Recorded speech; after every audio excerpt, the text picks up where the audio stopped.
कहानी माँ। एक बार एक राजा के महल में एक व्यापारी दो गायों को लेकर आया। दोनों ही स्वस्थ, सुंदर व दिखने में लगभग एक जैसी थीं। व्यापारी ने राजा से कहा, महाराज, ये दोनों गायें माँ बेटी हैं, परंतु मुझे यह नहीं पता है कि दोनों में माँ कौन है और बेटी कौन है। मैं इसलिए नहीं जान पाया क्योंकि दोनों में कोई विशेष अंतर नहीं है। मैंने अनेक स्थानों पर लोगों से यह पूछा किंतु कोई भी इन दोनों में मां बेटी की पहचान नहीं कर पाया। बाद में मुझसे किसी ने यह बताया है कि आपका बुजुर्ग मंत्री बेहद कुशाग्र बुद्धि का है और यहाँ पर मुझे अवश्य मेरे प्रश्न का उत्तर मिल जाएगा, इसलिए मैं यहाँ पर चला आया। कृपया मेरी समस्या का समाधान किया जाए। यह सुनकर सभी दरबारी मंत्री की ओर देखने लगे। मंत्री अपने स्थान से उठकर गायों की ओर गया।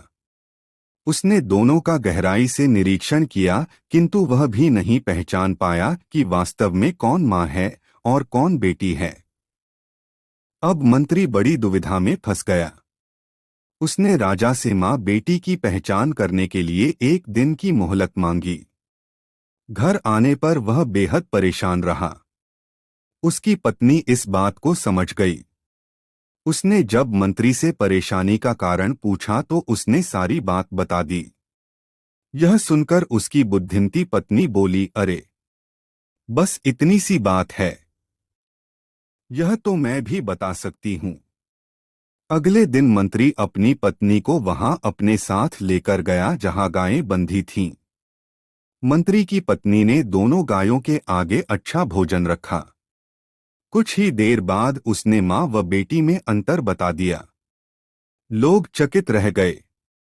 राजा ने पूछा कि उसने कैसे पहचाना कि कौन मां और कौन बेटी है, तो मंत्री की पत्नी बोली, पहली गाय जल्दी जल्दी खाने के बाद दूसरी गाय के भोजन में मुंह मारने लगी और दूसरी वाली ने पहली वाली के लिए अपना भोजन छोड़ दिया। ऐसा केवल एक मां ही कर सकती है, यानी दूसरी वाली मां है। मां ही बच्चे के लिए भूखी रह सकती है। मां में ही त्याग, करुणा, वात्सल्य, ममत्व के गुण विद्यमान होते हैं। इस दुनिया में मां से महान कोई नहीं है।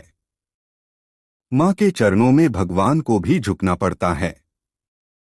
मां ममता का सागर नहीं बल्कि महासागर है। प्लीज सब्सक्राइब करें। आपका एक सब्सक्राइब हमारे लिए बेहद इंपॉर्टेंट है।